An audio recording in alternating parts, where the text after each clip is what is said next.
It was February of last year, after the snowstorms, the big snowstorms we had here in the district, and right after roll call, a call came out on the radio for officer down. The initial call sounded like an officer had just slipped and fallen on the ice. When I got there, I saw Officer Brian Nicholson, a friend of mine, laying on his back on the sidewalk in front of Postal Square.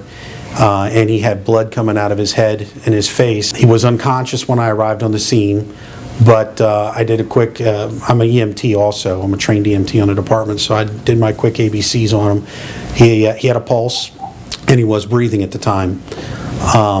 However, shortly after I got on the scene, probably within a minute, he started to have trouble breathing, and again, I was thinking it had to do with the fact that he was unconscious, he's laying on his back, and my training had told me that if you're unconscious, you're laying on your back, your tongue can occlude your airway.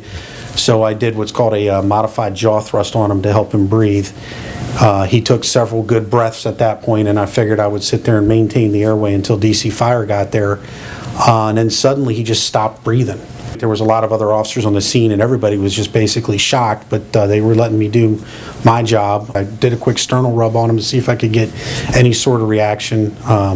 Got none. Went back, tried to open the airway up, and he still would not breathe. He was doing this like struggling breathing. So I checked his pupils real quick, because my training had told me that if you had a severe enough head injury, you would have at least one dilated pupil, and both of his pupils were fixed.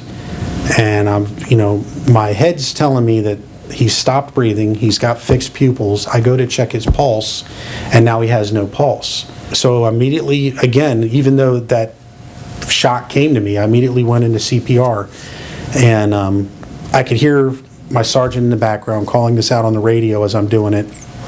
More officers arriving on the scene, and I got like 3 or 4 cycles into CPR, and he took a deep breath, and it's like he came back to life. But that lasted just short, maybe 15 seconds.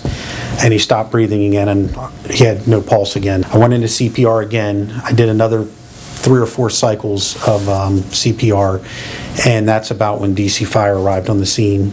They took over CPR from me, put an AED on him, put an EKG on him, saw that he was in full cardiac arrest. They shocked him once on the scene, and then from that point, they got him in the back of the ambulance. I remember at the hospital, there was like a sense of gloom. There were MPD officers in there, there were park police officers in there, it's an emergency room. Lots of DC Fire at that point because of his relationship with them. And everybody was sad and had this sense that, you see someone come in after CPR and you think that that's the end. And I was the only one. When I saw him when they take him out and he was fighting, they had to restrain him. The fact that he came back to life once while I was giving him CPR, and from what DC Fire told me, he actually came back to life in the ambulance once.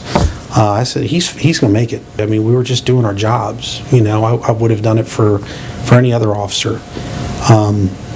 It obviously feels good to be acknowledged for doing your job, but I was doing what I was trained to do. I'm glad I had the training, and I'm glad my department is so proactive when it comes to making sure we have the proper training, and I was just doing my job.